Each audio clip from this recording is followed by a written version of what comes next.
کہ ان مطالبات کو اسی طرح سے تسلیم کر لیا جائے جیسے کہ آپ نے سامنے رکھے ہیں. بے شک یہ 25 کروڑ عوام کا مطالبہ ہے، لیکن یہ بجلی کے بلوں میں آدھا کمی ہو جائے اور یہ تمام مطالبات جو آپ نے سامنے رکھے ہیں، کسی بھی معاشی ماہرین کو آپ کے ساتھ ماشاءاللہ بہت لوگ منسلک ہیں، آپ ان سے پوچھ لیں یہ ناممکن ہے. تو اس کے لیے کوئی ایسا راستہ آپ نے تجویز کیا ہے یا سوچا ہے جو کہ ڈوبل ہو وہ حکومت سے آپ کرا لیں؟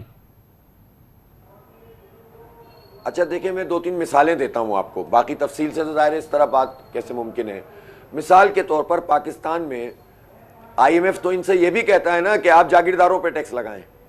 جن کی زمین 15 سے 20 ایکڑ تک ہوتی ہے نا، وہ ماشاءاللہ اس اسٹیٹس کے ہوتے ہیں جس اسٹیٹس میں پاکستان میں مڈل کلاس اور اپر مڈل کلاس لوگ آ جاتے ہیں. یہ میں آپ کو بتا رہا ہوں، اتنی ان کی آمدنی ہو جاتی ہے. جی اگر ان کے اوپر انکم ٹیکس لگے اور مور دین 50 اور 100 اور 1000، تو اس کے نتیجے میں جو سیلریڈ کلاس سے 368 روپے کا ٹیکس لگایا ہے نا، اس کو ریڈیوس کیا جا سکتا ہے. جی یہ صحیح ہے. یعنی 368 تو ہم دے چکے ہیں، پھر مزید سلیب لگا دیا ہے. جی تو اس سلیب کو ہم نے تو نہیں کہا آپ سارا ٹیکس ختم کریں سیلریڈ کا، لیکن اتنا تو ختم کر سکتے ہیں جو آپ نے اضافی لگایا ہے.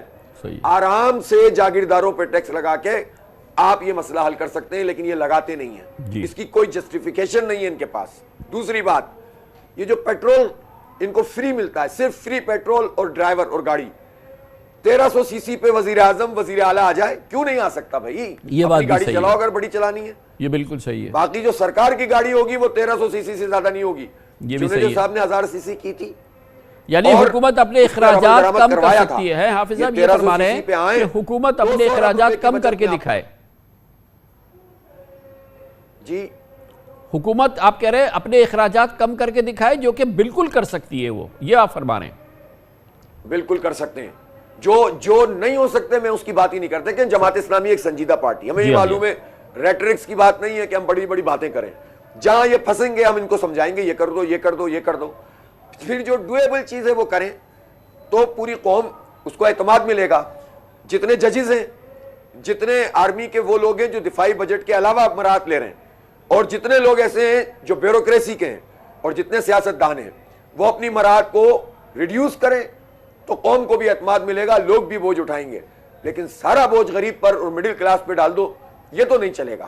اس لیے ہم نے ان سے بہت کلیئر کٹ کہا ہے آپ مراحت سے آپ کچھ نہیں کر سکتے. آج اعتماد بات کریں اور پرائم منسٹر کہیں میں 1300 سی سی سے زیادہ بڑی گاڑی استعمال نہیں کروں گا، اور فری گاڑی کسی کو نہیں ملے گی، فری پیٹرول کسی کو نہیں ملے گا، فری بجلی کسی کو نہیں ملے گی. 500 ارب روپے بچیں گے. 500 جاگیرداری والی میں نے آپ کو بتا دی. جی کیپیسٹی پیمنٹ جو ہے جو گورنمنٹ والی ہے، سرکولر ڈیٹ کیا ہے؟ اس میں بہت سارا تو خود ہمارا اپنا ہے نا. آپ سود کا ریٹ کم کریں، اسٹیٹ بینک سے بات کریں، آپ کا بہت بڑا مسئلہ اس میں حل ہوگا. یہ میں آپ کو بتا رہا ہوں. یہ اعداد و شمار کے چکر میں بھی ہمیں پھنسا دیتے ہیں بہت زیادہ. اس لیے یہ سرکولر ڈیٹ بھی کم ہو سکتا ہے. آپ نے اتنے اوپر لے جا کر سود کا ریٹ رکھا ہوا ہے کہ آپ خود ہی اپنے ٹرانس میں آتے چلے گئے.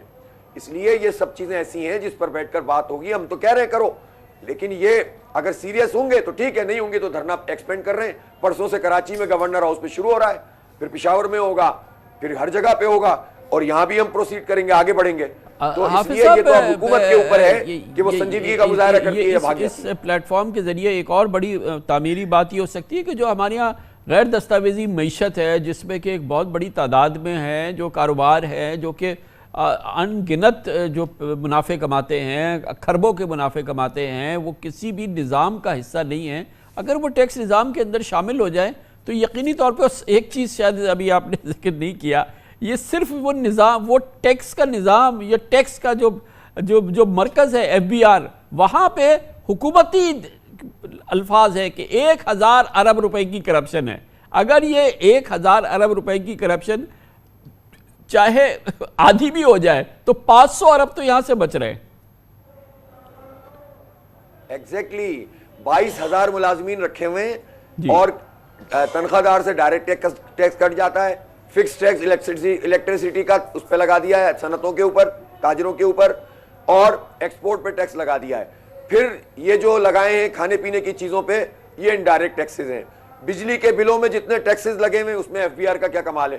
تو ایف بی آر کتنا جمع کرتا ہے؟ یہ 22,000 ملازمین ہم پالتے ہیں، اور یہ 22,000 لوگ کرپشن کے ذریعے سے ہمارے پورے نظام کا بٹا بٹھاتے ہیں. آپ تاجروں کو اس پر قائل کریں اور ہم تیار ہیں اس کے لیے رول پلے کرنے کے لیے. میں نے ایک ایک تاجر سے یہ کہا کہ دیکھو ہم اس کی حمایت نہیں کر سکتے کہ آپ کو ٹیکس نیٹ میں نہ لیا جائے, ٹیکس نیٹ میں تو آنا پڑے گا جی, لیکن جو ظالمانہ ٹیکس ہیں وہ آپ ادا نہیں کریں گے, اس کے لیے ہم آپ کے ساتھ ہیں. تو سب تیار ہیں, لیکن حکومت اس لیے نہیں کر پاتی کہ وہ اپنی چیزوں کو چھوڑنے کے لیے تیار نہیں ہوتی. بہت شکریہ حافظ نعیم الرحمن.